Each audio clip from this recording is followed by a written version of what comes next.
give a quick update on this Yerf Dog 3203 go-kart. So we've had a few things go wrong with it, nothing real major. Burned through one belt, which is kind of standard stuff, and the kids ride it quite a lot.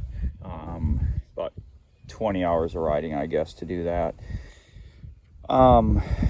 So one of the things I always was unhappy with is the braking performance. So I'm going to put a new brake shoe on it, and that should make all the difference. But what we actually had happen is the other day, the chain came off, and right now the gear is loose on the axle, so it's actually not spaced where it goes, but it was not lined up anymore.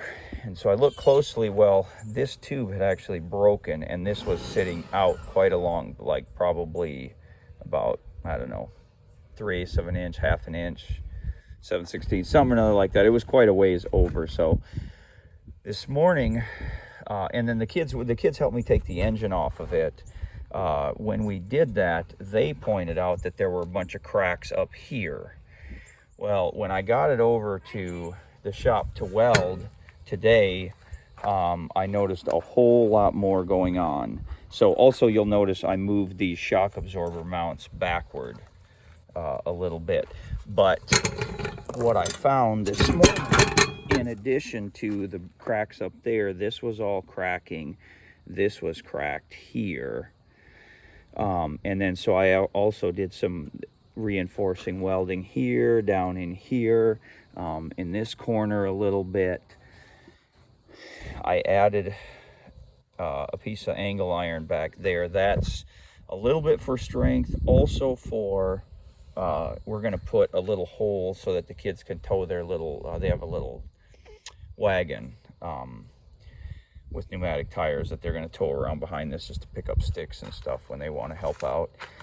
But so I reinforced all of these front and back, both sides, just to give it a little more strength. And then I added some beads right here so it won't crack there.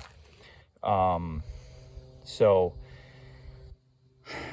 when you get one of these 320, I'm sorry, this is a 3202, not a 03. 3202, 3203, 3205, and 3206. When you get one of these, probably a good idea just to really inspect this rear control arm, or whatever they call it, with that holds the engine. The other thing that's significant about ours is these holes are pretty egged out, pretty bad. So there's a bunch of play there. So I'm going to get some bigger bolts and put them in there.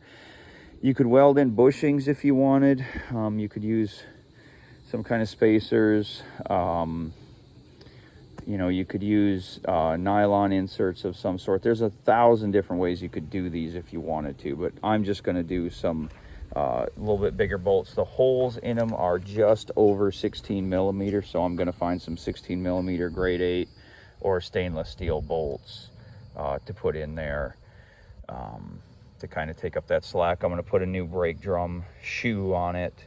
I'm going to keep the drum brakes with the cable because it works fine for now. So anyway, just wanted to give anyone an update that's working on one of these. Oh, the other thing you'll notice, there's a hole right here. I drilled that hole because that lines up with where the oil drain is. And rather than spilling it all over the place, now when you take the screw out, the oil drains right through that hole into the little bucket I put beneath it. So